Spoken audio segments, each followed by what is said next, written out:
Okay बेटा, हम लोग पहुंचे कॉर्पोरेट अकाउंट में।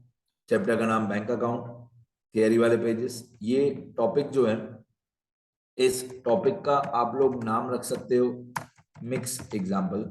मतलब इसके अंदर सारे ट्रांजेक्शन्स मिक्स हैं, जितने भी अभी तक हमने सीखे हैं। तो ये भी टॉपिक का नाम आप रख सकते हो, transactions of loan, cash credit, overdraft, bad debts and bad debt reserve. ठीक है, ये हमारा टॉपिक आज का, transactions of loan, cash credit, overdraft, bad debts and bad debt reserve. चलो पहले जर्नल एंट्रीज, ये थियरी वाले पेज में, तो इसमें कोई भी अमाउंट नहीं आएगा, ये सीधा यहाँ से आपका आंसर स्टार्ट हो जाएगा। देखो जर्नल एंट्रीज अगर पूछी हो कि हम लोगों ने लोन, कैश क्रेडिट या ओवरड्राफ्ट कस्टमर्स को ग्रांट किए, यहाँ पे लिखा हुआ है granted. If loan, cash credit and overdraft is granted to customers, तो जब हम लोग लोन देते हैं, तो क्योंकि लोन हमारा एसेट है, हम कौन है? बैंक। जैसे मैं रोज बता दूं, हम लोग कौन है? बैंक। तो loan, cash credit and overdraft हमारे लिए एसेट है। तो जब हम अपने कस्टमर्स को लोन देंगे तो हमारा एसेट बढ़ेगा, तो loan, cash credit and overdraft account debit होगा टू कस्टमर्स करंट अकाउंट। मतलब कस्टमर के अकाउंट में हमने पैसे डाल दिए, तो हमारा एसेट बढ़ गया। Loan, cash credit and overdraft, अगर आपको याद हो, जब हम लोग 11th-12th में होते थे, तो बैंक ओवरड्राफ्ट को हम लोग लायबिलिटी बोलते थे। अभी हम लोग कॉलेज में, अभी हम खुद बैंक हैं, यहाँ पे इस चैप्टर में हम बैंक हैं, तो ओवरड्राफ्ट हमारे लिए एसेट होगा। मतलब हमने ओवरड्राफ्ट का पैसा कस्टमर्स को दिया है, तो ओवरड्राफ्ट हमारे लिए एसेट होगा। आगे ठीक है इतना? तो हमारा एक एसेट बढ़ गया, loan, cash credit and overdraft, और ये पैसा हमने कस्टमर के करंट अकाउंट में डाल दिया। फिर इसका ऑपोजिट होगा, if loan, cash credit and overdraft are recovered from customer. जब loan, cash credit and overdraft का पैसा हमको कस्टमर से वापस मिलता है, तब क्या करेंगे? तब फर्स्ट वाली एंट्री का उल्टा कर देंगे। मतलब पहली एंट्री में जो लोन डेबिट हुआ था वो लोन क्रेडिट हो जाएगा, और पहली एंट्री में जो कस्टमर करंट अकाउंट डेबिट हुआ था वो क्रेडिट हो जाएगा। तो पैसा हम लोग कस्टमर करंट अकाउंट दे वापस ले लेंगे, तो कस्टमर करंट अकाउंट हो जाएगा डेबिट, और loan, cash credit and overdraft क्योंकि हमारा एसेट है, रिकवर हो गया, तो ये हो जाएगा क्रेडिट।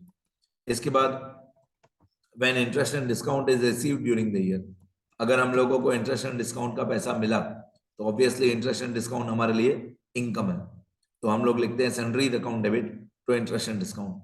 सन्ड्रीज क्यों?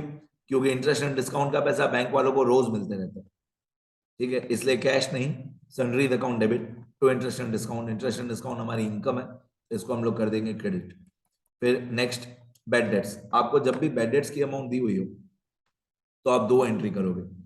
एक बैड डेट की एंट्री करोगे जो यहाँ पे लिखी हुई है, bad debt account debit to loan, cash credit and overdraft. Bad debt obviously हमारा लॉस है, बैड डेट हमारा लॉस है जो डेबिट होगा। हमने 11th स्टैंडर्ड चलेगा सीखा, जो भी लॉसेस होते हैं वो डेबिट होते हैं, तो बैड डेट हमारा लॉस है, बैड डेट हो जाएगा debit to loan, cash credit and overdraft. ये एक तरीके से, जैसे हम 11th में बोलते थे बैड डेट टू डेटर, हम 11th में बोलते थे bad debt account debit to debtor account. तो अभी हम लोग बैंक हैं, तो बैंक वालों के डेटर्स कौन होते हैं? बैंक वालों के डेटर्स होते हैं ये loan, cash credit and overdraft वाले। तो bad debt account debit to loan, cash credit and overdraft. अब जब भी बैड डेट्स दिया हो आपको, तो दो जर्नल एंट्री करनी है, एक ये 4 वाली, फिर इसी बैड डेट अकाउंट को क्लोज करके बैड डेट रिजर्व में ट्रांसफर करना है। तो उसको हम लोग बोलते हैं when bad debt account is closed and transfer to bad debt reserve. Bad debt reserve का दूसरा नाम होता है provision for doubtful debts. Bad debt reserve का दूसरा नाम होता है provision for doubtful debts account और provision for doubtful debts account. तो बैड डेट्स हमने पहले किया डेबिट, क्योंकि बैड डेट हमारा लॉस है, तो इसके बाद वाली एंट्री में हम बैड डेट्स को कर देंगे क्रेडिट। क्यों क्रेडिट किया? बैड डेट हमारा लॉस है, इस लॉस को हम लोग राइट ऑफ कर रहे हैं। कोई भी लॉस को राइट ऑफ करेंगे तो लॉस हो जाएगा क्रेडिट, और इसको कहां पे ट्रांसफर कर दिया? बैड डेट रिजर्व में। मैं फिर से बोलता हूं, जब भी आपको बैड डेट की अमाउंट दिया हो क्वेश्चन में, तो आपको उसी एक अमाउंट के दो जर्नल एंट्री करने। पहले bad debt account debit to loan, cash credit and overdraft, फिर bad debt reserve account debit to bad debts. आगे फिर ये क्वेश्चन में दिया हुआ होगा amount transfer to provision for bad debt reserve when, या आप बोल सकते हो when bad debt reserve is created. जब बैड डेट रिजर्व में हम पैसे डालते हैं, बैड डेट रिजर्व में पैसे ट्रांसफर करते हैं, तो किसी, मैं हर लेक्चर में लगभग ये बोलता हूँ, किसी भी रिजर्व में जब पैसे निकालते हैं तो रिजर्व हो जाता है डेबिट, और जिस रिजर्व में पैसे डालते हैं वो रिजर्व हो जाता है क्रेडिट। तो हम प्रॉफिट एंड लॉस अकाउंट में से पैसे निकालेंगे और बैड डेट रिजर्व में ट्रांसफर कर देंगे। ये अमाउंट क्वेश्चन में अलग से दी हुई होगी। ये अमाउंट क्वेश्चन में अलग से दी हुई होगी कि प्रॉफिट एंड लॉस अकाउंट में से पैसे निकालो और बैड डेट रिजर्व में ट्रांसफर करो। तो P N L account debit to bad debt reserve. फिर इंटरेस्ट एंड डिस्काउंट जो हमारी इनकम है, जितना भी नेट इनकम हो इंटरेस्ट एंड डिस्काउंट का, वो हम पीएनएल में ट्रांसफर करेंगे। तो इंटरेस्ट एंड डिस्काउंट अकाउंट को क्लोज करेंगे और उसको पीएनएल में ट्रांसफर करेंगे। अब इंटरेस्ट एंड डिस्काउंट हमारी इनकम होती है, इनकम को क्लोज करेंगे तो इंटरेस्ट एंड डिस्काउंट हो जाएगा डेबिट, इंटरेस्ट एंड डिस्काउंट हो जाएगा डेबिट और पीएनएल हो जाएगा क्रेडिट। ठीक है, इंटरेस्ट एंड डिस्काउंट हमारी इनकम है, इनकम को क्लोज करेंगे तो इनकम अकाउंट उल्टा हो जाएगा, इनकम अकाउंट डेबिट हो जाएगा और पीएनएल क्रेडिट हो जाएगा। बस इतना ही है। अभी जो सब ऊपर लिखा उन्हीं सबका लेजर एंड पोस्टिंग, जो सब ऊपर जर्नल एंट्री लिखी उनका लेजर। अब इसमें इस टॉपिक में भी हम लोग बैंक हैं, अब हम लोग क्या करेंगे, एक एक करके अकाउंट बनाएंगे। For example loan, cash credit and overdraft account. अब लेजर बनाना थोड़ा ज्यादा अमाउंट्स इसमें होती है लेजर में। क्यों? क्योंकि लेजर में ना ओपनिंग बैलेंस और क्लोजिंग बैलेंस भी होता है। अब जो ओपनिंग बैलेंस और क्लोजिंग बैलेंस होता है वो जर्नल एंट्री में कभी नहीं आता। अच्छा, जो भी तब मैंने ब्रैकेट्स में लिखा है, यदि ये not included in journal entry, ये not included in journal entry, ये सब आपको एग्जाम में लिखना नहीं है। जो भी तब मैंने ब्रैकेट में लिखा है वो आपके नॉलेज के लिए। अब यहाँ पे जो मैंने ब्रैकेट में लिखा है वो अमाउंट आप कौन सी लिखोगे वो लिखा है। जैसे loan, cash credit and overdraft, ये हमारे बैंक के लिए एसेट्स हैं। ये सारे हमारे बैंक के लिए एसेट्स हैं। आपको मालूम है एसेट्स का ओपनिंग बैलेंस डेबिट होता है, तो to balance brought down opening balance debit होगा और by balance carried forward closing balance credit होगा। अच्छा, यहाँ पे अमाउंट आएगी ओपनिंग बैलेंस की अमाउंट, वो क्वेश्चन में अलग से दी हुई होगी। यहाँ पे आएगी क्लोजिंग बैलेंस की अमाउंट, वो हम डेबिट माइनस क्रेडिट करके फाइंड कर लेंगे। ये जो लिखा हुआ है 1, ये जो 1 लिखा हुआ है, ये जो 2 लिखा हुआ है, ये जो 4 लिखा हुआ है, ये पोस्टिंग है। ये जर्नल एंट्री नंबर 1, 2, 4 की पोस्टिंग है। ठीक है, ओके। इस एक अकाउंट है loan, cash credit and overdraft account, ये हमारा एसेट है, तो इसमें ओपनिंग बैलेंस होगा डेबिट, क्लोजिंग बैलेंस होगा क्रेडिट। इसके बाद एक अकाउंट हमको बनाना है bad debts account. Bad debt में कोई ओपनिंग क्लोजिंग नहीं होता, बैड डेट हमारा लॉस है, इसमें कोई ओपनिंग बैलेंस या क्लोजिंग बैलेंस नहीं होता है।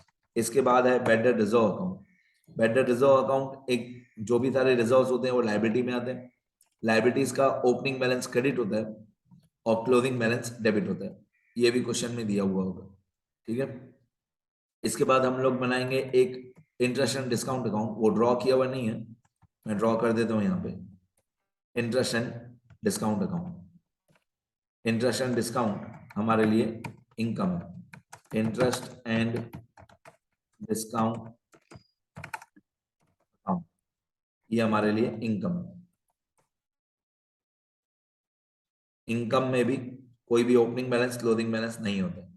ये interest and discount account is our income, इसमें कोई ओपनिंग और क्लोजिंग नहीं होता। बैड डेट रिजर्व में होता है opening closing. Bad debt reserve का ओपनिंग होता है क्रेडिट, क्वेश्चन में दिया होगा। क्लोजिंग बैलेंस होता है डेबिट, वो भी क्वेश्चन में दिया होगा। अब आपको जर्नल एंट्रीज की लेजर एंड पोस्टिंग करनी है। ठीक है, तो एंट्री नंबर 1, एंट्री नंबर 1 में loan, cash credit and overdraft account debit to customers current account. Customers current account draw करने की जरूरत नहीं है, तो loan, cash credit and overdraft हो जाएगा डेबिट और कस्टमर्स करंट अकाउंट क्रेडिट। तो एंट्री नंबर 1 की posting loan, cash credit and overdraft, ये वाला जो अकाउंट है loan, cash credit and overdraft, ये अकाउंट हो जाएगा debit to customers current account. Customers current account हमको नहीं बनाना, ये पहली एंट्री की पोस्टिंग हो गई। सेकंड एंट्री, सेकंड एंट्री में लिखा हुआ है customers current account debit to loan, cash credit and overdraft, तो कस्टमर्स करंट अकाउंट डेबिट वो हमने बनाया नहीं है। To loan, cash credit and overdraft, तो loan, cash credit and overdraft account हो जाएगा क्रेडिट।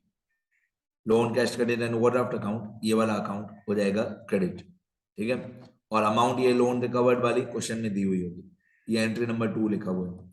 आगे थर्ड एंट्री, थर्ड एंट्री थी कि जितना भी हमको इंटरेस्ट एंड डिस्काउंट रिसीव हुआ, तो जितना भी इंटरेस्ट एंड डिस्काउंट रिसीव हुआ उतना इंटरेस्ट एंड डिस्काउंट हो जाएगा क्रेडिट। इंटरेस्ट एंड डिस्काउंट जितना भी रिसीव हुआ ड्यूरिंग द ईयर, तो इंटरेस्ट एंड डिस्काउंट हो जाएगा क्रेडिट। तो मैं एक इंटरेस्ट एंड डिस्काउंट अकाउंट बनाऊंगा, उसमें क्रेडिट साइड पे लिखूंगा मैं यहाँ पे जर्नल एंट्री नंबर 3, और मैं यहाँ पे लिखूंगा by sundries, by sundries account. और यहाँ पे अमाउंट कौन सी आएगी, अमाउंट आएगी interest and discount received during the year. जितना interest and discount during the year receive हुआ वो अमाउंट यहाँ पे क्रेडिट साइड पे आएगी। आगे ये एंट्री नंबर 3 की पोस्टिंग हो गई। सन्ड्रीज अकाउंट बनाने की जरूरत नहीं है, सन्ड्रीज अकाउंट ये वाला बनाने की जरूरत नहीं है। इंटरेस्ट एंड डिस्काउंट अकाउंट हो गया क्रेडिट हमारा। फिर फोर्थ एंट्री है bad debts account debit to loan cash credit and overdraft. इसके दोनों इफेक्ट करेंगे हम लोग क्योंकि दोनों अकाउंट हमने बनाए। तो बैड डेट में डेबिट और loan cash credit and overdraft में क्रेडिट। ये बैड डेट अकाउंट में डेबिट, बैड डेट अकाउंट में debit to customers current account, तो कस्टमर्स करंट अकाउंट नहीं, यहाँ पे आएगा to loan cash credit and overdraft, तो loan cash credit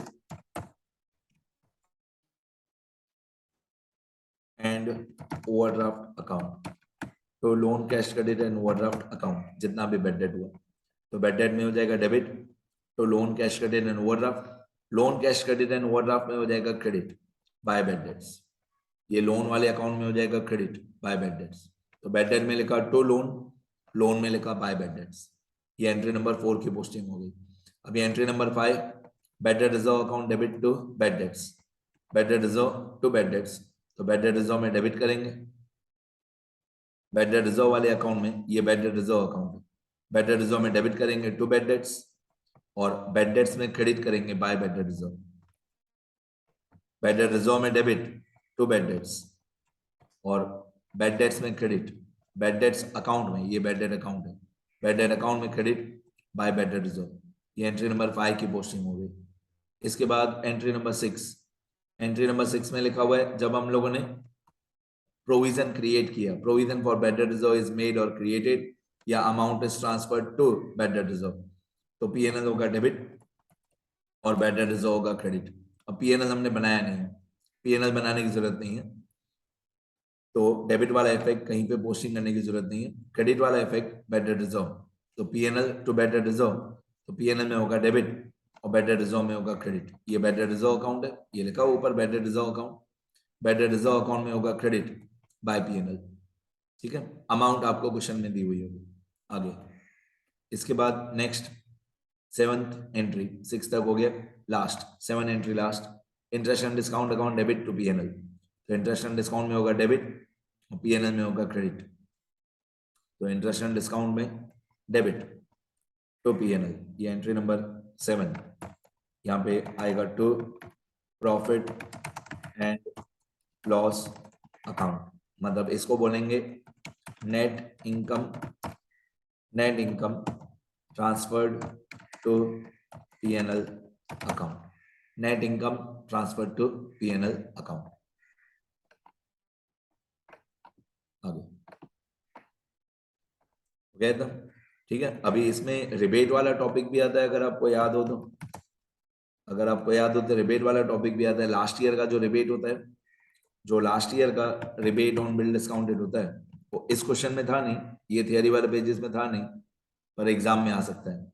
rebate on bill discounted, अगर लास्ट ईयर वाला हो रिबेट ऑन बिल डिस्काउंटेड तो यहाँ पे क्रेडिट साइड पे आता है। लास्ट ईयर मतलब प्रीवियस ईयर का रिबेट ऑन बिल डिस्काउंटेड यहाँ पे क्रेडिट साइड पे आता है। ठीक है, और करंट ईयर का रिबेट ऑन बिल डिस्काउंटेड वो यहाँ पे डेबिट साइड पे आता है। मैं लिख के देता हूँ अच्छे से, करंट ईयर का जो रिबेट ऑन बिल डिस्काउंटेड होता है वो यहाँ पे डेबिट साइड पे आता है। तो rebate on bill discounted, current year का जो होता है वो डेबिट साइड पे आता है, मतलब माइनस होता है, इनकम में से माइनस होता है। और लास्ट ईयर का जो रिबेट होता है, rebate on bill discounted by rebate on bill discounted, जो लास्ट ईयर का रिबेट होता है वो यहाँ पे क्रेडिट होता है, मतलब इंटरेस्ट की इनकम में प्लस होता है। करंट ईयर वाला डेबिट मतलब माइनस होता है। फिर नेट इनकम ट्रांसफर होती है पीएनएल। तो ये टॉपिक में रिबेट लिखा हुआ नहीं था, पर रिबेट का टॉपिक मैंने अलग से आपको सिखाया, ठीक है। तो ये इंटरेस्ट एंड डिस्काउंट का फॉर्मेट याद कर लो पूरे ये अकाउंट का। क्रेडिट साइड पे क्या आता है, एक जितना इंटरेस्ट एंड डिस्काउंट रिसीव हुआ, दूसरा लास्ट ईयर का रिबेट। डेबिट साइड पे क्या आता है, करंट ईयर का रिबेट, मतलब रिबेट का क्लोजिंग बैलेंस, फिर जितना भी डिफरेंस आए credit total minus debit total, वो पीएनएल में ट्रांसफर कर देते हैं नेट इनकम, ठीक है। चलो अभी एक बार मैं स्क्रॉल कर देता हूँ, ये थियरी वाले पेजेस थे, लिखना अच्छे थे। ये टॉपिक भी आता है एग्जाम में बहुत बार, एक ये शॉर्ट सम्स वाला टॉपिक आता है जो अभी बताया, और एक रिबेट वाला। ये दो टॉपिक्स पक्का एग्जाम में आते हैं, ध्यान से पढ़ना।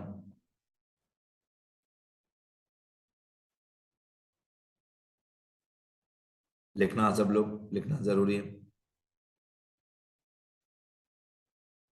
ये पहली तीन एंट्री,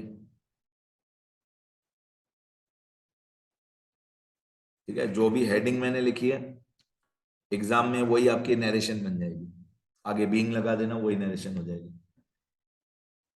ये पहली 7 एंट्री हो गई। ये लेजर पहला अकाउंट, ये दूसरा अकाउंट, ये तीसरा अकाउंट, लिखते जाना सब लोग, ये चौथा अकाउंट, ठीक है। चलो देखो अच्छे से, देखो बेटा, लिखते रहो।